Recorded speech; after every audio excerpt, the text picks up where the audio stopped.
မင်္ဂလာပါ2ရက်တလ2026အတွက်စီစစ်ပြီးတော့ထိုးကွက်ကဏ္ဍလေးတွေကိုပြပေးသွားပါမယ်ခင်ဗျာ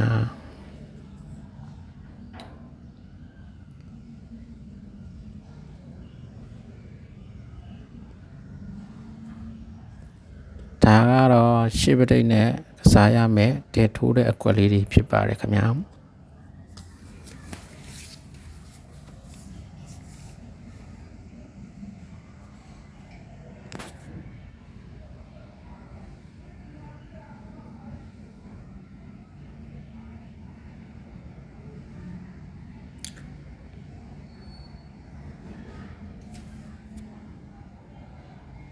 ရှေ့ပဋိနဲ့ထိုးရမယ်ကဏ္ဍလေးတွေကို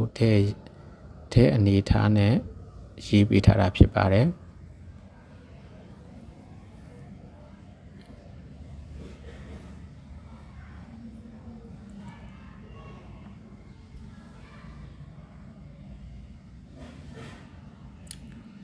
ဒါတော့ကိုးပဋိနဲ့ထဲထိုးရမယ်အကွက်တွေဖြစ်ပါတယ်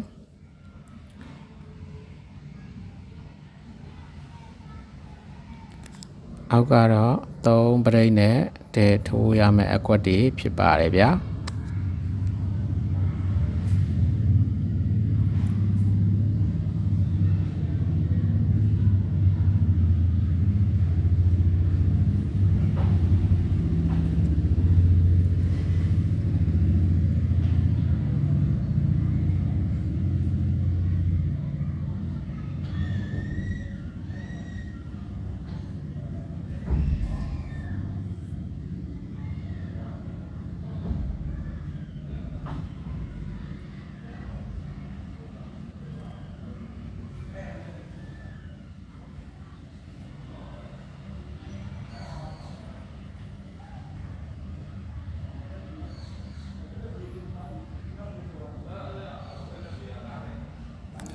ဒါကတော့4ပဋိနဲ့ထဲထိုးရမယ့်အကွက်ရဲ့5ပဋိနဲ့ထဲထိုးရမယ့်အကွက်တွေဖြစ်ပါတယ်ဗျ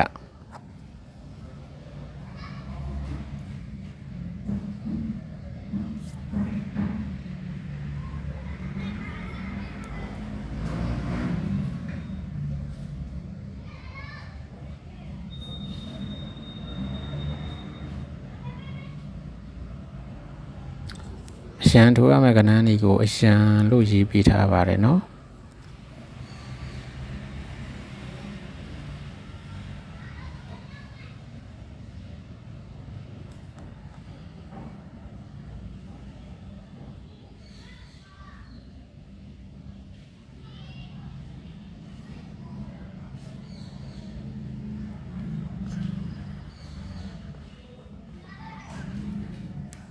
ဒါကတော့3ရပဋိနဲ့တဲထိုးရမယ့်အကွက်တွေဖြစ်ပါတယ်ဗျာ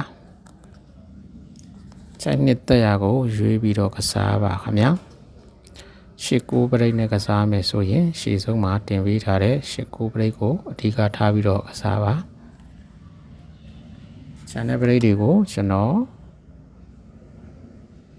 ချန်နယ်ပဋိတွေအတွက်လည်းကျွန်တော်ရွေးပြီးတော့ထည့်ပေးထားပါတယ်ကြိုက်ရ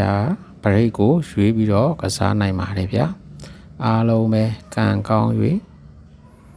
ပေါက်ကွက်မိကြပါစေခင်ဗျာ